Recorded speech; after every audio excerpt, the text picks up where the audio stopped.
ഇത് അതിമനോഹരമായ ഒരു നിമിഷമാണ്. എൻ്റെ ജീവിതത്തിലെ ഒരു ഘട്ടം ഇവിടെ അവസാനിക്കുകയാണ്. ഞാൻ സന്തുഷ്ടനാണ്. ഞാൻ ചിലപ്പോൾ കരഞ്ഞു പോകുന്നുണ്ടാകാം. എൻ്റെ മനസ്സിനെ മതിക്കുന്ന ഓർമ്മകളിലെ വൈകാരികതയാകാം. പക്ഷേ ഞാൻ ഇവിടെ നിന്ന് തലയുയർത്തിയാണ് മടങ്ങുന്നത്. ബ്ലാങ്കോസിന്റെ എക്കാലത്തെയും അലങ്കരിക്കപ്പെട്ട കളിക്കാരൻ വിട പറയുകയാണ്. 15 വർഷങ്ങൾ, 25 കിരീടങ്ങൾ മാഡ്രിഡ് ജേഴ്സിയിൽ അയാൾ അണിഞ്ഞിരുന്നു.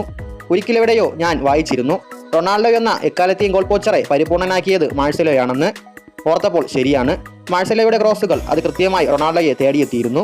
റൊണാൾഡോയുടെ പൊസിഷനിങ് മാഴ്സലോയ്ക്ക് കാണാപ്പാടമായിരുന്നു.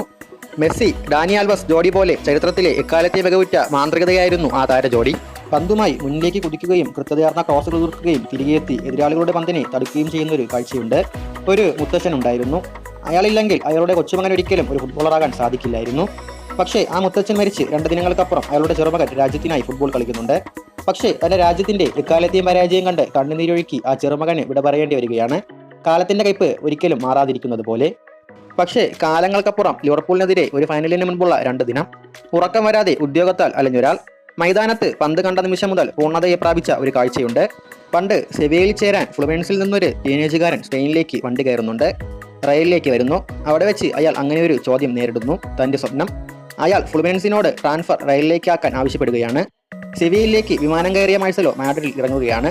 എക്കാലത്തെയും ഇതിഹാസങ്ങളിൽ ഒരാളാകാൻ. മാഡ്രിഡിൽ ഇറങ്ങുമ്പോൾ അയാൾക്കൊരു സ്വപ്നമേ ഉണ്ടായിരുന്നുള്ളൂ, ചാമ്പ്യൻസ് ലീഗ്.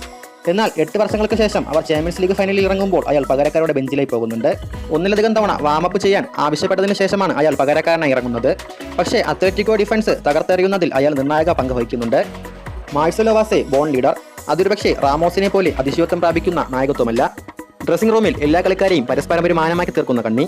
30 കൊല്ലങ്ങൾക്കപ്പുറം ഞാൻ എൻ്റെ കൊച്ചുമക്കളോട് പറയും, റൊണാൾഡോയും മെസ്സിയും പന്ത് തട്ടിയ അതേ കാലഘട്ടത്തിൽ ഞാനും ഇതിഹാസം തീർത്തിരുന്നു.